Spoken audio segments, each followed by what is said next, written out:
with a loud round of applause. Our next special guest is here, Union Minister Hardeep Singh Puri. Remember, our nation is on its mission to become a superpower, but there can be space for bad narratives that plague the mindset of the people.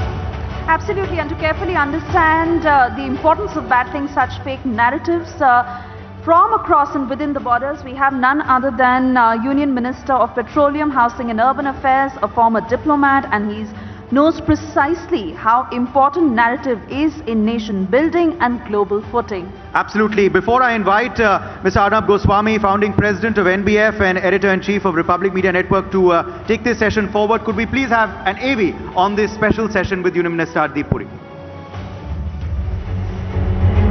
Change is brewing in India. India is building up like never before. India is reclaiming its identity. स्वतंत्रता प्राप्ति के बाद पहली बार माननीय प्रधानमंत्री श्री नरेंद्र मोदी जी की दूरदर्शिता, सशक्त नेतृत्व और दृढ़ संकल्प के परिणाम स्वरूप देश के सबसे बड़े ट्रांसफॉर्मेशनल प्रोजेक्ट का शुभारंभ किया जा रहा है. India is breaking away from the shackles of the past. But fake news continues. A counter-narrative devoid of fact permeates. The need of the hour is to reclaim our truth. One minister has been at the forefront of this journey. और अभी जो false narrative create करते हैं, हमारे जिन्होंने 2012 में एक article लिखा था, we badly need a new parliament building. This one simply isn't functional and is outdated. ये 2012 का जयराम जी का एक आर्टिकल है. A former diplomat, a fierce nationalist, a man committed to building India. Joining us now on the NBF National Conclave is the Union Minister for Housing and Urban Affairs and Minister for Petroleum and Natural Gas, Mr. Hardeep Puri, on Future of News, Building India, Battling Fake News. Calling on stage Mr. Hardeep Singh Puri and Mr. Arnab Goswami for this fireside chat. Let's have a huge round of applause for the gentlemen as we look forward to this chat. Thank you, Mr. Puri. You're very popular. I must say this, that pre-lunch, I was just telling Mr. Puri that usually, you know, the audience thins out during the pre-lunch and the post-lunch session. Now, in our case, when you have Hardeep Puri as the pre-lunch session and Himanta Biswa Sarma as the post-lunch session, you don't have the problem. So a round of applause to him, please. He's a freewheeling speaker, and before I start, I want to tell you that he's my senior from Hindu College. And in Hindu College, you're either a senior or a facha, as they say. So I'm like a fresher asking you the questions, Mr. Puri. Thank you for coming. Thank you very much.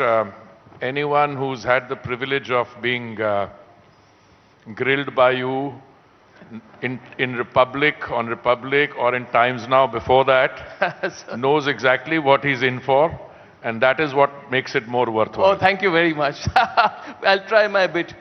A headline: Ignominy of building the Indian Parliament by breaking the law. Another headline: Bit by bit and trick by trick. Mr. Puri, they're calling you a trickster. Bit by bit and trick by trick, how the Central Vista became a reality. And one last one. Sitaram Yechury.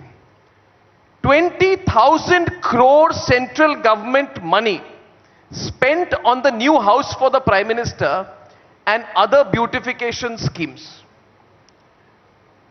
Should I continue, or would you like to start? No, should I provoke you a bit more? No. These are the kind of headlines that you've attracted in the context of our... See, this is a news federation. In the context of the ongoing debate on fake news, etc., I'd like your response to this, please. Thank you, Arnab. First of all, thank you for having me on your show this afternoon. I don't know whether this is pre-lunch or post-lunch, but I'm ready to be served here, you know. Look, I've been a student of the false narrative for longer than I can remember. I've also written a book in which I deal with the issue of the false narrative. But I think what we are facing here is not a false narrative in terms of an alternate set of facts. Arnab, I really think what we are dealing with here is a motivated, not properly thought through set of attacks against the government and in particular against the Chief Executive, the Honorable Prime Minister, on something on which if somebody had introspected and reflected on it, those who are producing that false narratives can only be losers. Let me explain.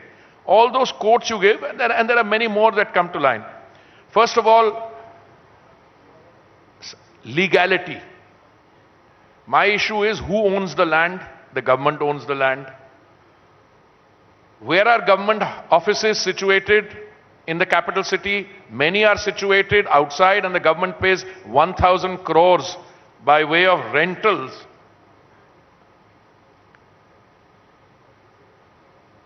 If the government owns the land, is it within its right to build or not to build?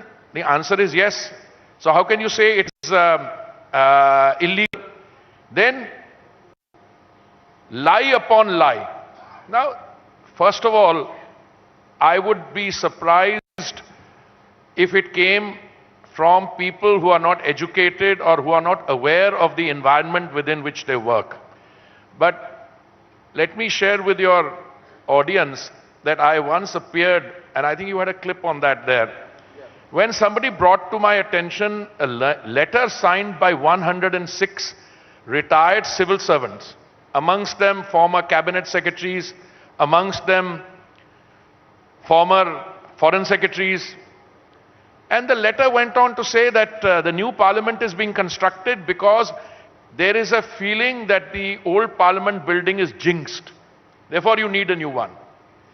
Then they went on to sign, put their signatures on that piece of paper which said, and Central Vista Avenue, what we now call Kartavya Path, is going to be completely destroyed because all the jamun trees will disappear, the green cover will be reduced, and Mummy, Daddy and Pappu will not be able to go for picnic there in the evening. No, they said uprooting, why uprooting jamun trees for the Central Vista revamp is a terrible idea.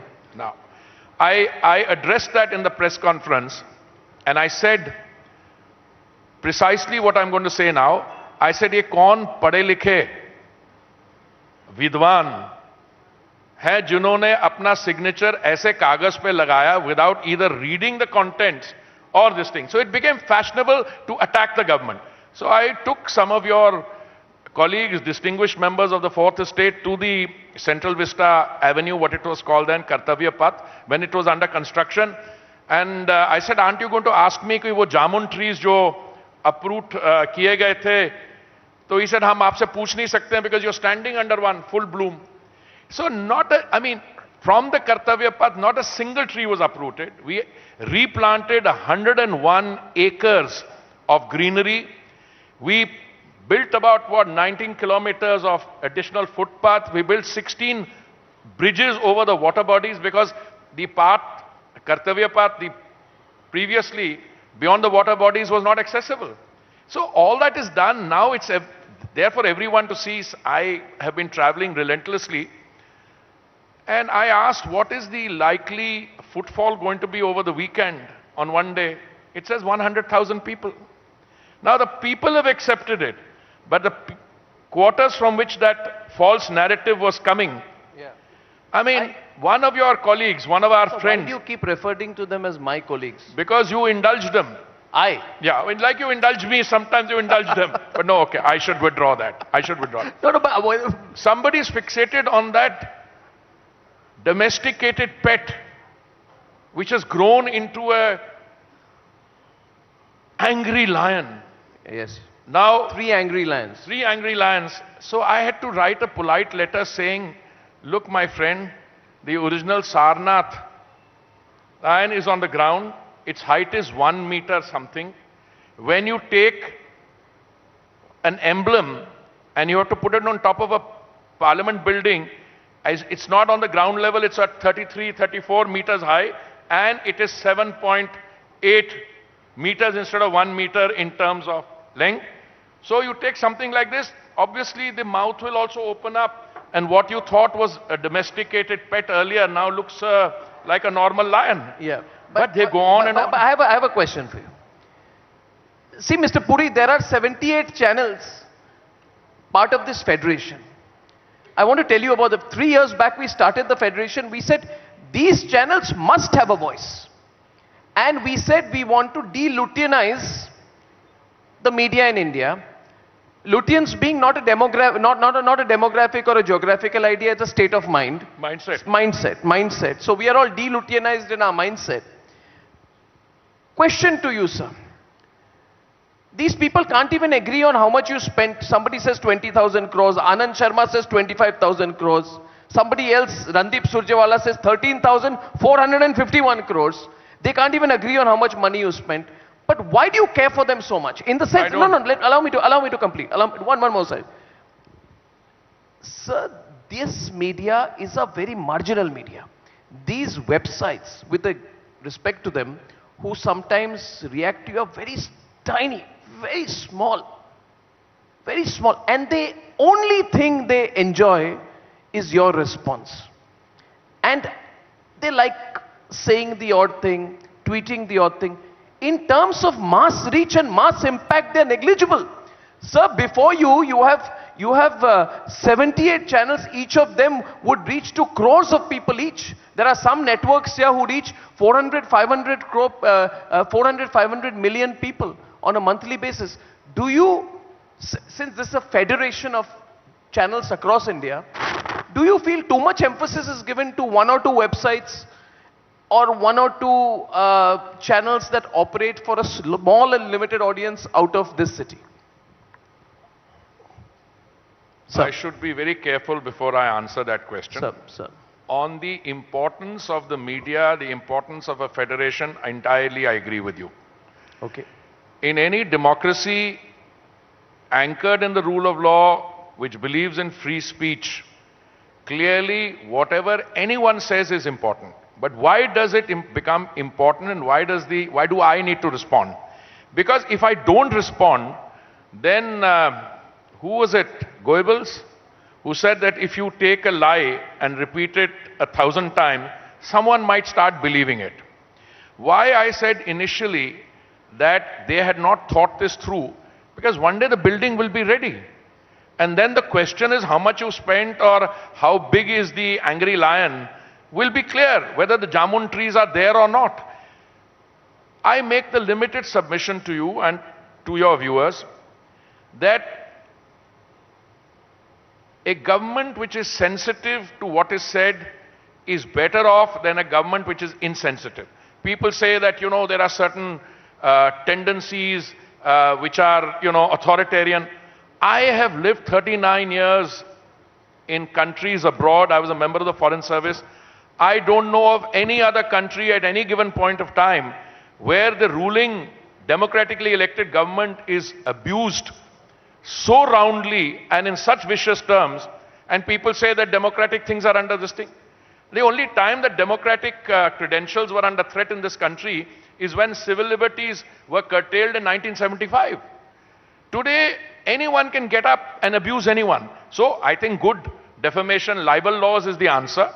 But for a minister of the government, and today I must say, Modi ji's ministers are like chief operating officers in departments.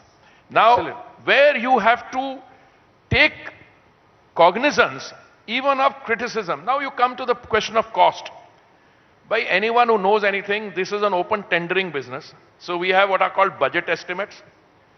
And after the budget estimates, there is a system of floating tenders.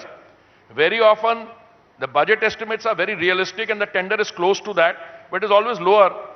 I mean, if you can get a parliament building built, I don't remember offhand, but I think 1,200 crores.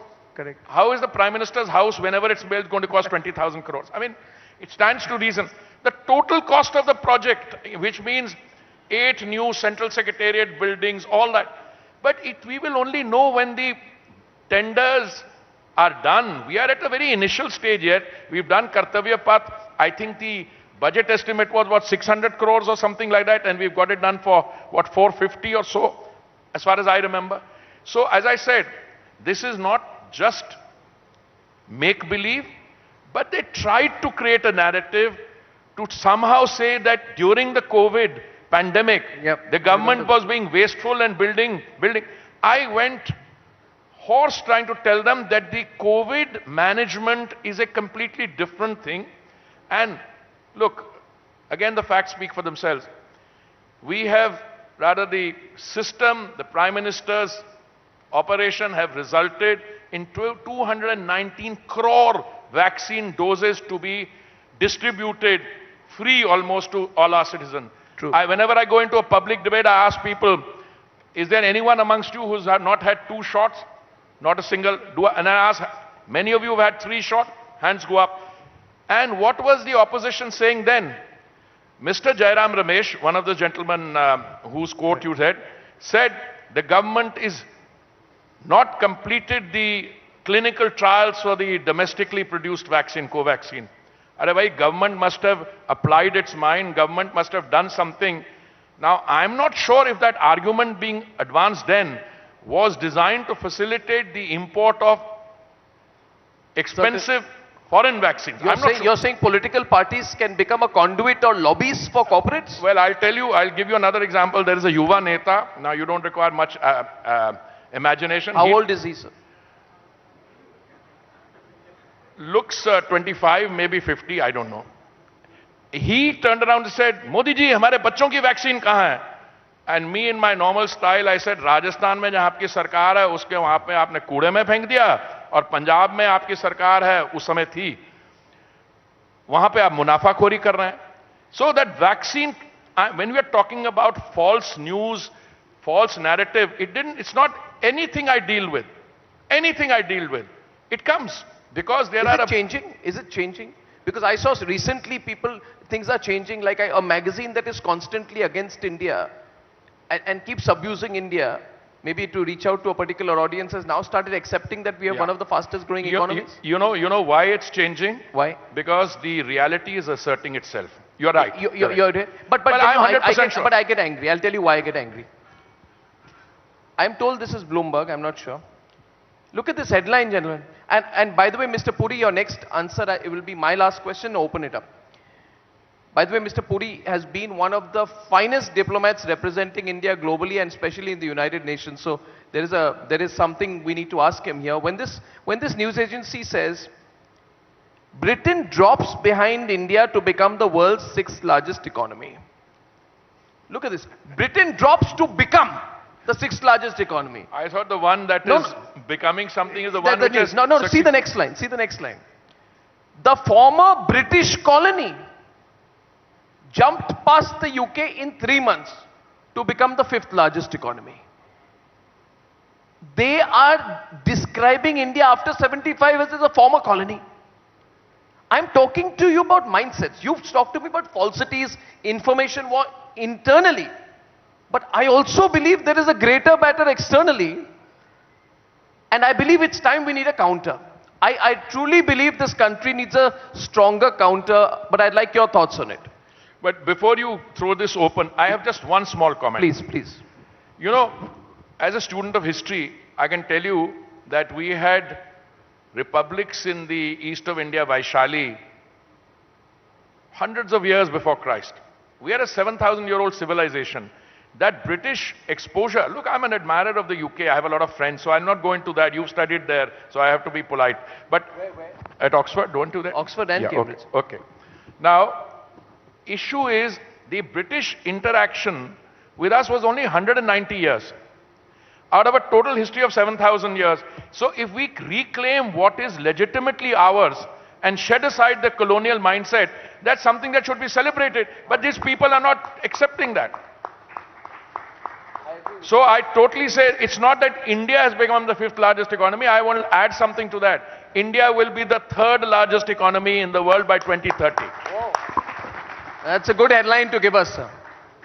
3rd largest by 2030. I have no doubt about that. That's incredible. I travel all around the world on my job. Don't see this kind of economic buzz that I see in India anywhere in the world. You and Jaishankar, Mr. Jaishankar, and you are the angry young men in this government now. Angry. You are a little more angry and he's also angry. So it's like a, you know, Amitabh Bachchan, Shashi Kapoor combination, you know. But we are enjoying it.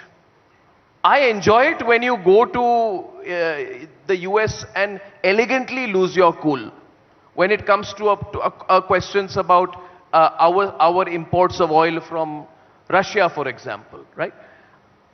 I want to know from you how the Western world responds to you. I told a young colleague who's a member of the Foreign Service who's now working in my ministry, and he said we are likely to come under this, that and the other. He was saying like pressure. I told him, young man, pressure is something, unless you're doing weight training, it's only something that can be felt in the mind.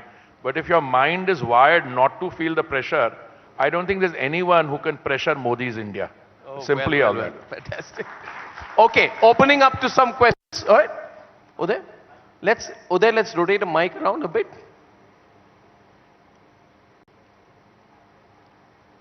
You got a mic rotating? Okay, I'll take 3 questions, okay? Any of the NBF members, anyone wants to put a question here? We'll put a couple of questions here. Anyone here? Anyone internally? Okay, Karthik's putting a question, then I'll take the mic behind. Sir, Arnab just spoke about how Bloomberg had positioned India on becoming the 5th largest economy. Do you feel that the foreign media is fair to India in the way we have progressed in the last 8 years, and India's position in the world globally has become more formidable? Do you find that the global media is giving India its due credit, what it deserves? Look, first of all, my distinguished colleague and friend in the Rajya Sabha, first of all, India is not looking for credit, point 1. Number 2, who is the foreign media? Now, most of the people I know in the foreign media who have any knowledge of India are the Indians working for the foreign media stationed in Delhi. Okay.